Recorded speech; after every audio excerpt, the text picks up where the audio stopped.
So social control has negative connotations. It leads one to think of coercion, disempowerment, limitation on personal freedom. But this is a very narrow view. Social control, for example, also includes controls or restrictions on smoking, which is not only good for the individual who is smoking, but also for the society and for other people who are close or nearby and are inhaling secondhand smoke. So, social control is actually a collective regulation of individual or group behavior. And some scholars, analysts have argued that it's not only necessary for the survival of society, but highly desirable. And a society cannot function without social control. And if, people don't like the word control, they can use regulation or governance, which means the same thing.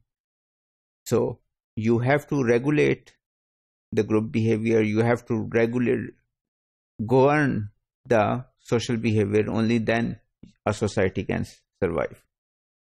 And there are many things which come under social control or regulation, but are very desirable and liked by most people. For example, criminal laws, who can think that there should not be any criminal laws? Traffic laws, who can think there should not be any traffic laws? Everybody can drive as he or she likes. Vaccination, child rights, environmental standards. These are the things which everybody likes, but they are part of the social control. When we think of social control, we don't think of these things, but these are also part of social control. Taxation. Why taxation is required? Why rich people have to pay taxes? These are required to reduce inequality, which is again a social control. So, inequality, of course, it is not good because it leads to violence.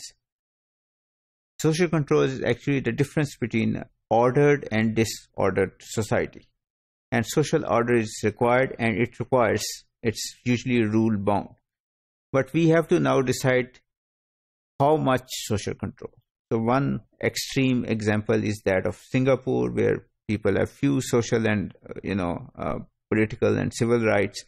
There are strict penalties, even related to dress, chewing gum, hairstyles, throwing litter. People are fined heavily because if they infringe these laws or rules. But then, of course, Singapore is one of the most developed and one of the most richest societies, and people have lots of. It's a social welfare state. People have lots of opportunities. There is less crime. There is less violence. So the question is that should we have societies like Singapore, or should we have societies like US? Like the US, we both are advanced societies, but in the US, you are free to do many things. For example, own guns. In Singapore, you are not allowed to do that. There are many more deaths in the US as compared to Singapore because of guns. But in which society you want to live?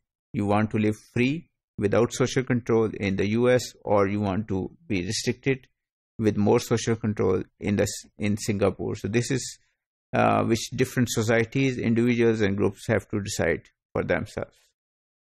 Thank you.